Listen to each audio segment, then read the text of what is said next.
17. Going forward, RUTO must commit to draw a clear line between religion and state in this country. He has deliberately merged the two to enable his political survival and as to cover up for his corruption.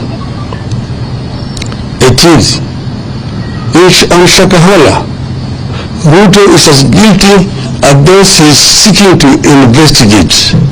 I repeat, he is as guilty as those he is seeking to investigate. The blood of those children who starved to death crying for a spoon of water is in RUTO's hands. On our planned protest rallies, we confirm that they are on tomorrow, beginning 6 a.m. on the 2nd of May 2023. As we stated yesterday, the Constitution of Kenya, which in Article 37 provides that every person has the right peacefully and unarmed to assemble, to demonstrate, to picket, and to present petitions to public authorities. That has not been suspended. I repeat again, every person has the right peaceably and unarmed to assemble,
Kenya and for an explanation before he purports to be trying to solve the problem. 2. The so-called pastors are the people who set up the so-called sanctuary at RUTO's former official residence in Karen as the deputy president. They did not stop there. These so-called pastors proceeded to deliver prophecies and promise miracles about how RUTO would perform as a president. 3. These cultic pastors were among the people who supposedly sanctified cannot purport to ban our activities on the grounds that it is protecting public property, while at the same time sponsoring the destruction of property in another corner of the city. So these demonstrations, as I've mentioned, are going to be peaceful demonstrations. Mr. RUTO even today has repeated that they are banned, that he is going to protect people's properties. We assure him there is going to be no destruction of people's properties. That is just an excuse. We assure Mr. Gachagua there will be no destruction of people's properties. Our people have been told to be peaceful. They're not even going to go to where people's places are. You're not going to markets. You're not going to shops. You say you're going to assemble at the Central Park in the city of Nairobi and march to the IBC headquarters and present a petition there. March to the president along Uhuru Highway and present a petition. And also go to the treasury buildings. There are no business along the streets. So therefore, nobody should come up with the excuse that they're going to protect people's properties tomorrow. They want to take this country to the dark days when people are not allowed to protest or to march. I invite them to see what's happening in France. Citizens have been demonstrating, buying tires in the streets in France, and they're protected by the police. They've been demonstrating in Europe, in Britain. They've been demonstrating in Israel. They've been demonstrating even in Japan.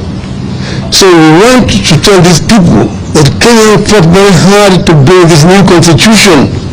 We will ensure that the provisions of this constitution are protected. The civil rights of the people of Kenya must be respected by whoever is in the regime, unless they want to impose a kind of civilian dictatorship back on our people. Asanteni sana. Any statement?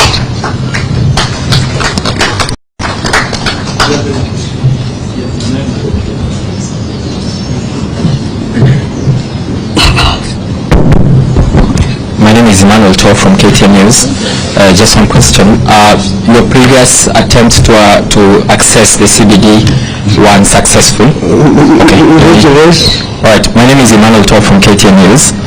Your previous attempts to access the CBD were unsuccessful, and tomorrow you've targeted at least 4 government installations. How are you going to do this time round, and how are you going to access? Okay.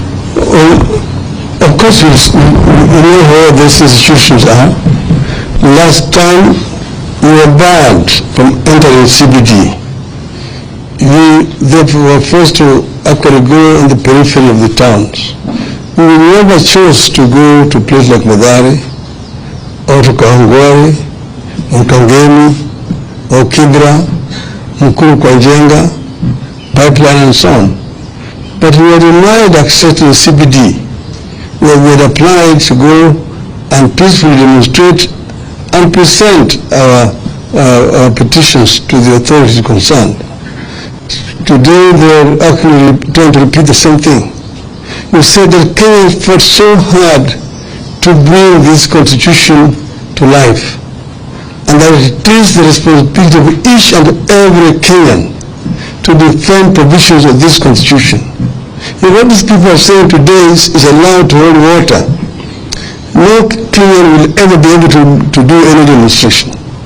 All demonstrations will be illegal under the guise that you are going to be destroying people's properties, you are going to interfere with businesses of people and so on. So they are trying to create a very, very dangerous precedent, and this must be